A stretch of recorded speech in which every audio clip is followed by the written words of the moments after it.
वर्तमान में क्या है? वर्तमान में महिलाओं की जो पार्टिसिपेशन है आज की पॉलिटिक्स में इतनी ज़्यादा नहीं है। बहुत कम प्रतिशत महिलाएं जो हैं लोकसभा में बैठी हैं, बहुत कम प्रतिशत महिलाएं जो हैं अन्य जो स्टेट्स हैं, स्टेट्स की जो असेंबलीज हैं उनमें पार्टिसिपेट कर रही हैं। महिलाओं के हक की बात करना, महिलाओं को एजुकेट करना, महिलाओं को सही दिशा दिखाना, ये एक फेमिनिज्म की बात हो सकती है। महिलाओं के हक की बात करना, फेमिनिज्म का कंसेप्ट जो है अर्ली 20s में आया है। इससे पहले तो फेमिनिज्म वर्ड ही जो है मुझे लगता है लोगों की डिक्शनरी में नहीं होगा। डोमेस्टिक वायलेंस के मेजॉरिटी ऑफ द केस में नॉर्मली यही होता है कि महिलाओं को ही मारा जाता है, महिलाएं ही पीड़ित होती हैं, क्योंकि पुरुष अपनी मर्दानगी का सबूत देते हैं और महिलाओं को मारते हैं। परंतु कुछ केसेस ऐसे भी हैं जो आपने बताया कि बहुत बार ऐसा होता है कि पुरुष जो है वो प्रभावित हो रहे होते हैं, वो पीड़ित होते हैं। पॉडकास्ट गोस्ट होस्ट में खुशामदीद। आज हमारे साथ मौजूद हैं प्रीति चौधरी, जो कि सोशल एक्टिविस्ट हैं, भाजपा यानी कि भारतीय जनता पार्टी में भी रही, शक्ति उद्घोष फाउंडेशन की बानी है और इसके साथ ही जम्मू कश्मीर की पहली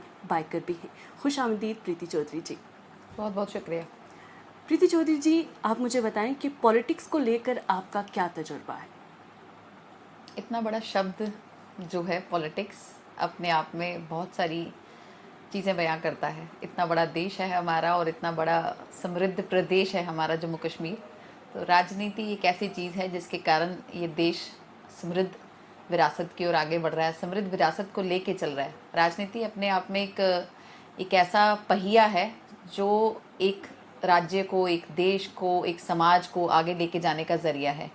और अगर पॉलिटिक्स की बात की जाए तो आजकल के ज़माने में जो आजकल के नौजवान हैं उनको लगता है बहुत घटिया चीज़ है, बड़ी डर्टी पॉलिटिक्स के साथ जोड़ा जाता है कि नहीं, पॉलिटिक्स एक ऐसी चीज़ है जिसमें आपको जाना नहीं चाहिए। तो मुझे लगता है पॉलिटिक्स में अगर जाने वाला एक युवा, एक नौजवान ठान ले कि देश की दिशा और दिशा बदलनी है, तो मुझे लगता है पॉलिटिक्स सबसे बेहतर चीज़ है और युवाओं के लिए सबसे बेस्ट जो है ऑप्शन है। प्रीति जी, पॉलिटिक्स में, सियासत में डिप्रेशन कब आता है? सियासत की बात हम लोग कर रहे हैं, सियासत, डिप्रेशन हर चीज़ में है सायमा।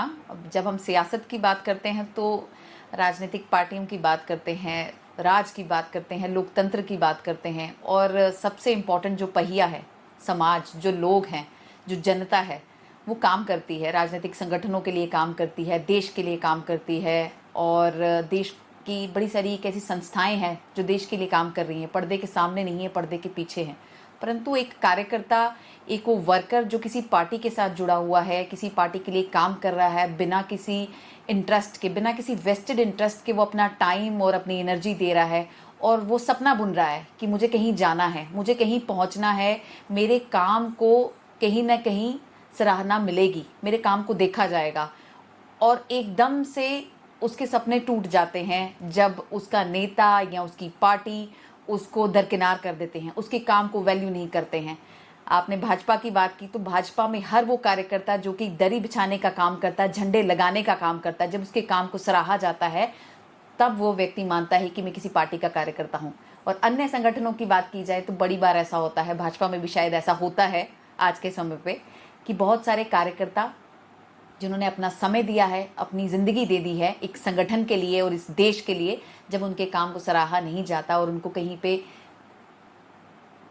उनकी प्रशंसा नहीं की जाती या उनको नापा नहीं जाता कि ये इनके कारण, ये ऐसे केंद्र बिंदु है जिनके कारण हमारा संगठन आगे बढ़ रहा है, तो मुझे लगता है एक कार्यकर्ता जो है डिप्रेशन के शिकार में आ जाता है। उसको डिप्रेशन होता है, उसको एंजाइटी होती है और उसको वो सारी हीन भावनाएं उसके मन में आ जाती हैं कि किस संगठन के लिए मैं काम कर रहा हूँ जो मुझे जानता ही नहीं है, जो मुझे मेरे काम से पहचानता ही नहीं है। चूँकि हम पॉलिटिक्स की, सियासत की बात कर रहे हैं, तो रिलेशनशिप कैसे रहते हैं पॉलिटिशियंस के, ख़ास तौर पर दूसरी जो पार्टीज़ हैं, पॉलिटिकल पार्टीज़ हैं, उनके साथ? अगर तो ऑन कैमरा बात की जाए तो बहुत अच्छे संबंध तो नहीं कह सकते हैं हम लोग। पूरा दिन टीका टिप्पणी करते रहते हैं। एक संगठन का व्यक्ति अगर कैमरा में बैठा है तो दूसरे व्यक्ति के लिए, अभी चुनाव चल रहे हैं तो लोग एक दूसरे की टांगे खींच रहे हैं, एक राजनीतिक दल के लोग दूसरे राजनीतिक दल के ऊपर कीचड़ उछाल रहे हैं, उन्होंने ऐसा किया वैसा किया। परंतु मुझे लगता है कि एक राजनीति के जो असूल हैं या एक राजनीतिज्ञ के जो प्रिंसिपल्स होने चाहिए, जो रिलेशनशिप्स होने चाहिए, वो अटल बिहारी वाजपेयी की तरह होने चाहिए, सुषमा स्वराज की तरह होने चाहिए। अन्य पार्टियों के संगठन के लोग भी उनकी आज भी उतनी ही इज्जत करते हैं जितने उनके अपनी पार्टी के लोग करते हैं। तो एक व्यक्ति जो होता है एक राजनीति के तौर पे नहीं जाना चाहिए, उसका अपना जो सर्कल है, उसका अपना जो सिस्टम है, अपने जो लोग हैं, परिवार है, समाज है, दोस्त हैं, वो किसी भी पार्टी के हों। बहुत फेमस बात है अटल बिहारी वाजपेयी जी की कि मतभेद जो है हो सकता है, मनभेद नहीं होना चाहिए। तो एक राजनीतिज्ञ व्यक्ति का जो है मनभेद किसी के साथ नहीं होना चाहिए। आपके समाज में बहुत सारे लोग हैं, राजनीतिक दल आज हैं, कल नहीं होंगे, कल आप आज इस दल में हैं, कल आप इस दल में नहीं होंगे, परंतु जो लोग हैं, जो आपका अपना फ्रेंड सर्कल है, जो समाज है, उनके साथ जुड़े रहने के लिए आपको मुझे लगता है एक तालमेल बना के रखना चाहिए सबके साथ, और बहुत अच्छे जो है रिलेशनशिप्स बिल्डअप करने चाहिए। वही आपके चरित्र की निशानी है। यही पॉलिटिक्स के रिलेशनशिप में, सियासत के रिलेशनशिप में एक वक्त आता है कि आप ज़ाती ताल्लुकात से भी अलग हो जाते हैं। तो क्या वजह रहती है इन्हीं सेपरेशन की? एक वक्त में आपके आइडियोलॉजिकल डिफरेंसेस हैं, वो अलग बात है, लेकिन आप ज़ाती तौर पर आते हैं, मिलते जुलते हैं, इकट्ठे बैठते हैं, खाते पीते हैं, लेकिन एक वजह होती है कि आप एक वक्त आते ही आप अलग हो जाते हैं। एक व्यक्ति ने पूरा टाइम अपना राजनीतिक संगठन के साथ बिताया है, अपनी एक छाप समाज में छोड़ी है, एक संगठन का झंडा उठा के वो ताउम्र घूमता रहा है। फिर एक समय ऐसा आता है कि आपका उतराव एकदम से शुरू हो जाता है। आप राजनीति के अलावा भी अपने पारिवारिक, अपने जो आपके पर्सनल इश्यूज हैं, उनको लेके आप इन्वॉल्व हो जाते हो। और उम्र के साथ भी आप कह लीजिए, एक टाइम ऐसा आता है जब आप अपने आप को आइसोलेट करना चाहते हो। आपके कुछ टाइम के कमिटमेंट्स, आपके वादे, आपने समाज में कैसे बिहेव किया, आप लोगों के साथ कैसे बात करते रहे हैं, आपने क्या क्या प्रोमिसेस किए, क्या आप उनको पे खरा उतर पाए कि नहीं, क्या आप उन सब प्रोमिसेस को पूरा कर पाए कि नहीं। आपने बहुत बहुत दावे किए टीवी पे, कैमरा पे, लोगों के सामने जाके। एक समय ऐसा आता है आप उन सब चीज़ों को इवैल्यूएट करते हो कि वाकई इस समाज को जो मैं देना चाहता था, क्या मैंने वो दिया।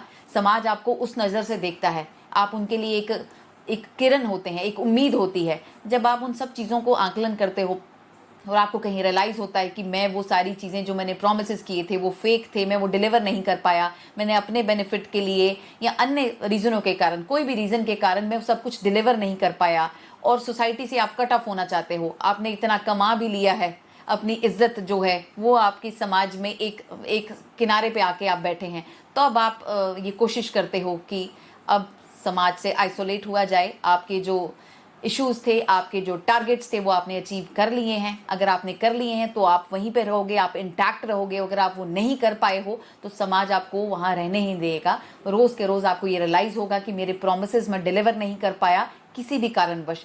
तब आप अपने आप को समाज से आइसोलेट कर लेंगे, तब आप अपने रिश्ते नाते जो हैं वो सीमित कर लेंगे। आप समाज में नहीं जाएंगे, लोगों के साथ उठना बैठना नहीं रखेंगे, अन्य राजनीतिक संगठनों के साथ भी आपके तालमेल जो हैं एकदम से टूट जाते हैं। प्रीति जी, आप बताएं कि औरत की पॉलिटिक्स में, सियासत में क्या हैसियत है या होनी चाहिए?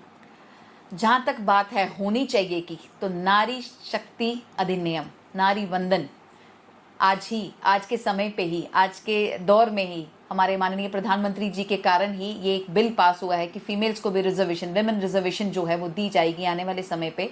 तो मुझे लगता है 33% रिजर्वेशन जो है, आज समाज रिजर्वेशन की बात करता है, जॉब्स में बात करता है, प्रमोशंस में बात करता है।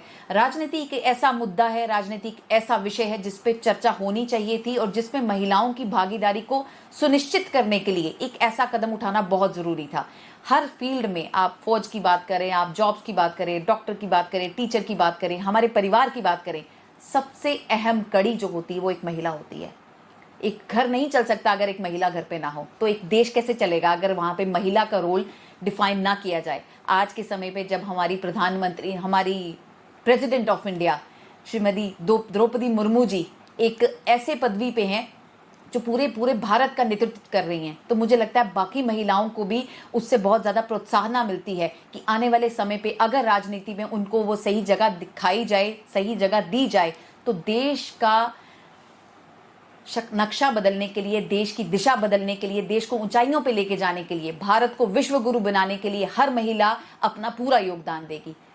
ये बात थी कि दिशा कैसी है। अब आप मैं बताती हूँ वर्तमान में क्या है। वर्तमान में महिलाओं की जो पार्टिसिपेशन है आज की पॉलिटिक्स पे इतनी ज़्यादा नहीं है। बहुत कम प्रतिशत महिलाएं जो हैं लोकसभा में बैठी हैं, बहुत कम प्रतिशत महिलाएं जो हैं अन्य जो स्टेट्स हैं, स्टेट्स की जो असेंबलीज़ हैं उनमें पार्टिसिपेट कर रही हैं। बट मुझे लगता है, मेरा विजन ये कहता है और समाज की जो परिस्थितियाँ वो ये कहती हैं कि आने वाले समय पे माननीय प्रधानमंत्री जी के ही कारण ये एक बदलाव जम्मू कश्मीर और पूरे भारत की राजनीति में आएगा कि महिलाओं को वो दर्जा दिया जाएगा, महिलाओं की राजनीति में से पूछी जाएगी और देश को और प्रदेश को आगे लेके जाने के लिए जो कड़े कानून, कड़े नियम बनाने चाहिए, पॉलिसीज बनानी चाहिए महिलाओं को लेके, एक महिला बहुत ही सजगता के साथ उन सब विषयों पे बात कर सकती है। आने वाले समय पे देखा जाएगा कि महिलाओं की पार्टिसिपेशन जैसे जैसे बढ़ती जाएगी, राजनीति का कद और अच्छा होता जाएगा। आज राजनीति जिसको हम बहुत ही निम्न स्तर की समझते हैं, बहुत ही निचली आंखों से देखते हैं कि राजनीति एक ऐसी चीज है जिसमें महिलाओं का होना अच्छा नहीं माना जाता, वही एक दौर आएगा आने वाले समय पे जब महिलाएं नेतृत्व करेंगी देश का, प्रदेश का, और हर जगहों पे महिलाओं की पार्टिसिपेशन ये सुनिश्चित करेगी कि हमारे देश की महिला का कद राजनीति में कैसा होने वाला है। प्रीति चौधरी के लिए क्या औरत और मर्द का जो है वो इक्वल है, इक्वल दर्जा है, बराबर का दर्जा है? इसमें कोई भी संदेह नहीं है। औरत और मर्द दो एक ऐसे क्रिएचर्स हैं जो प्रकृति ने बनाए हैं। दोनों के पास अब एक सामान्य शरीर दिया गया है, दोनों को सामान्य तौर पे शक्तियां दी गई हैं। बायोलॉजिकली अगर हम बात करें तो ठीक है, मर्दों के पास, पुरुषों के पास थोड़ी सी एक्स्ट्रा जो है शक्ति जो है उनके अंदर होती है, बट महिलाएं स्त्री जो इस पूरे ब्रह्मांड का सृजन करती है, इस पूरे ब्रह्मांड में जितनी भी लोग हैं, जितनी भी इंसान हैं, उनका सृजन करने वाली एक मनुष्य को जन्म देने वाली जो स्त्री है, जो सृजन करने की शक्ति रखती है, मुझे लगता है उनका कोई कंपैरिजन नहीं है। दोनों ही एक गाड़ी के ऐसे सिक्के हैं, गाड़ी के ऐसे पहिए हैं कि दोनों बराबर चलेंगे तो ही एक समाज, तो ही एक परिवार, तो ही एक देश आगे बढ़ सकता है। हालांकि इस वाक्य से बहुत सारे लोग बिल्कुल वाबस्ता नहीं रखते हैं कि नहीं, बराबर नहीं है, लड़कियां कम हैं और लड़के ज़्यादा हैं, या उनके आपस में बीच में एक सामंजस्य से नहीं बैठना चाहिए। परंतु मुझे लगता है दोनों एक इम्पॉर्टेंट कड़ी हैं। दोनों मिलते हैं तो समाज आगे बढ़ता है, दोनों मिलते हैं तो इंसानियत आगे चलती है, दोनों मिलते हैं तो ही एक देश समृद्ध कर सकता है, दोनों मिलते हैं तो एक परिवार बनता है। दोनों एक दूसरे के कंधे हैं, दोनों एक दूसरे के परिपक्व हैं। एक अगर उन दोनों में से हटा दिया जाए तो समाज आगे नहीं बढ़ सकता। और इस चीज़ पे मुझे लगता है कोई डिबेट होना ज़रूरी नहीं है। हम इक्वालिटी, हम सीडो वर्ड्स यूज़ कर करके समाज में एक ऐसा धारणा बना चुके हैं कि लड़कियां आगे हैं, लड़के कम हैं, दोनों के बीच में इक्वालिटी होना चाहिए। जेंडर वाइज दोनों जेंडर अलग हैं, एक महिला है, एक पुरुष है, और सृजन करने की शक्ति महिला के पास है तो सबसे उत्तम उसी को माना गया है। आपके हिसाब से आपके ओपिनियन क्या है कि फेमिनिज्म क्या है? जिस तरीके से आपने इक्वालिटी की बात की, जेंडर इक्वालिटी की बात की, तो फेमिनिज्म को आप किस तरीके से देखती हैं, समझती हैं? महिलाओं के हक की बात करना, महिलाओं को एजुकेट करना, महिलाओं को सही दिशा दिखाना, ये एक फेमिनिज्म की बात हो सकती है। महिलाओं के हक की बात करना, फेमिनिज्म का कंसेप्ट जो है अर्ली 20s में आया है। इससे पहले तो फेमिनिज्म वर्ड ही जो है मुझे लगता है लोगों की डिक्शनरी में नहीं होगा। अब वर्ड फेमिनिज्म नहीं रहा, अब सीडो फेमिनिज्म हो गया है, जिसको हम अपने हक की लड़ाई बोल रहे हैं। हक की लड़ाई किसी और दिशा में जा चुकी है। जब हम फेमिनिज्म की बात करते हैं तो हमें टेबल पे बैठ के बात करनी है अपने हकों की, अपनी शिक्षा की, अपने उन सारे रिस्पॉन्सिबिलिटीज़ की। समाज में अगर हम रह रहे हैं तो हमारे दायरे क्या हैं, हमारी मर्यादाएं क्या हैं, हमें उनकी बात करनी है।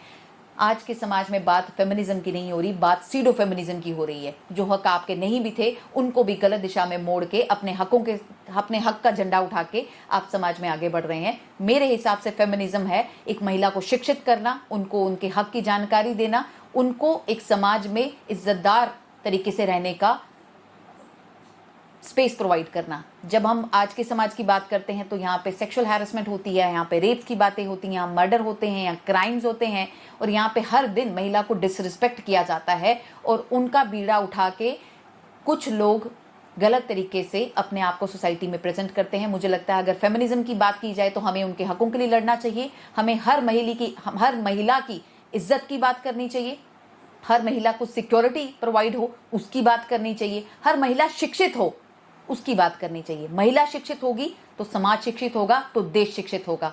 हम बात फेमिनिज्म की करके गलत धारणाएं, गलत दावे जो समाज में बिठा रहे हैं, हम ये कपड़े पहन सकते हैं, ये मेरा फेमिनिज्म है, वो फेमिनिज्म की डेफिनेशन नहीं है। मेरा जो मन करेगा मैं वो खाऊंगी, मेरा जो मन करेगा मैं वो पहनूंगी, मेरा जो मन करेगा मैं वैसी हरकतें करूंगी, ये फेमिनिज्म की डेफिनेशन बिल्कुल भी नहीं है। और भारतीय संस्कृति की बात की जाए, भारत देश की बात की जाए तो यहाँ फेमिनिज्म वर्ड एग्जिस्ट ही नहीं करता। यहाँ पे नारी की इज्जत की जाती है, नारी को देवी माना जाता है। तो फेमिनिज्म का कंसेप्ट वेस्ट से आया हुआ है। मुझे लगता है हमारे समाज में कुछ लोग ऐसे हैं जो इसको गलत तरीके से प्रेजेंट कर पा रहे हैं। हमें प्रयास करना चाहिए कि एक सही दिशा में सही एग्जाम्पल सेट की जाए कि फेमिनिज्म के लिए लोग कैसे काम कर सकते हैं, महिलाओं को शिक्षित किया जाए, उनको इज्जत दिलवाने के लिए समाज में काम किया जाए।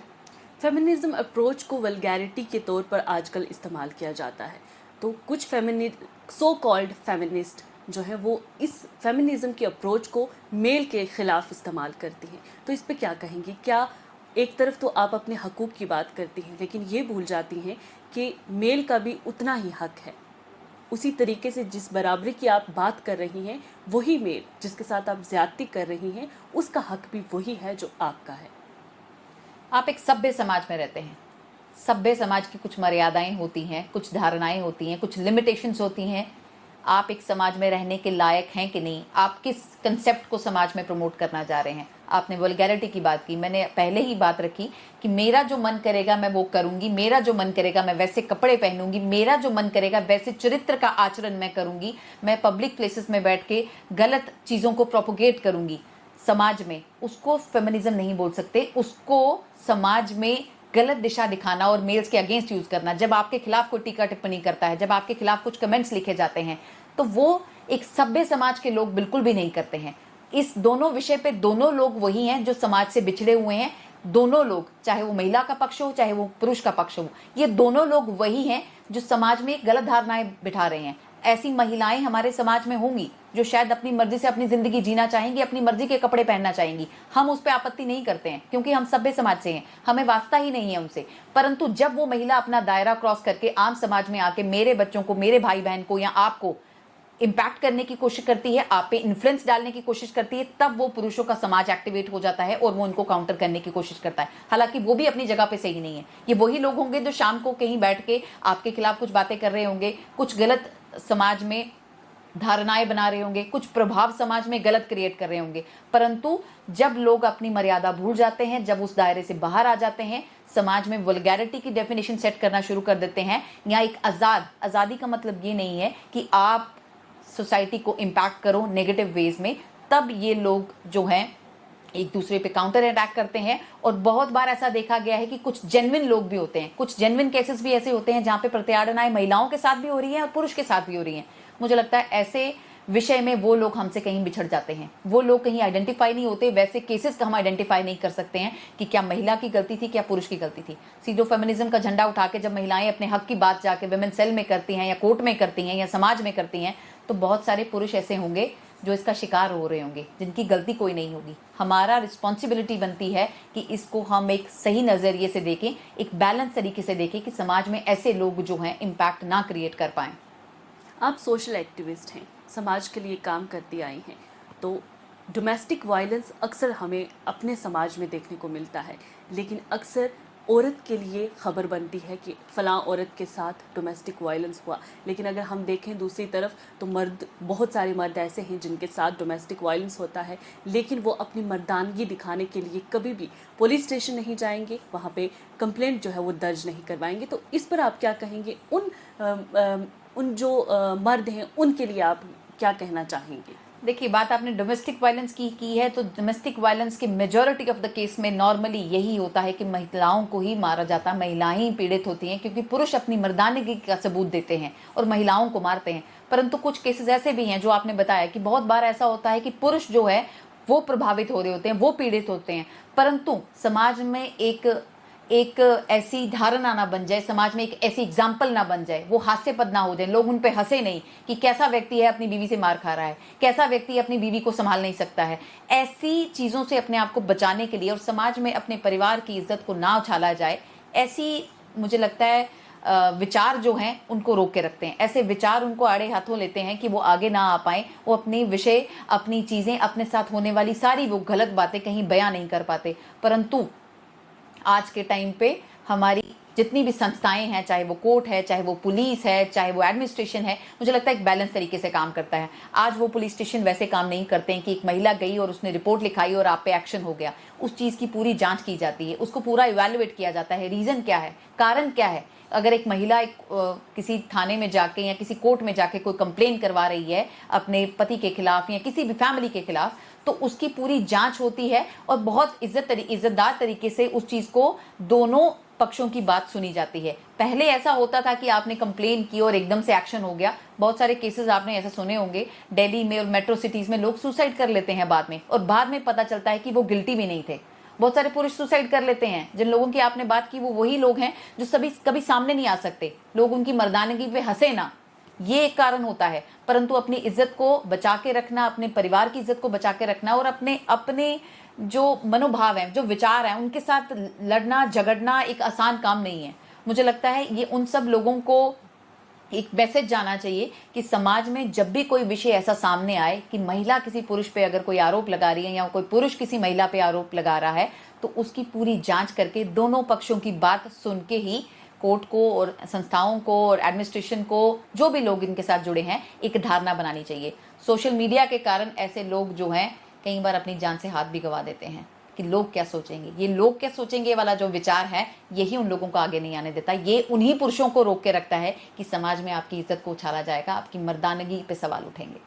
आखिरी बात, हाल ही में अजमेर में एक इंसिडेंट होता है जिसमें 17 साल की एक छोटी सी बच्ची का जो है रेप होता है, और वो एक प्राइवेट स्कूल की छात्र है।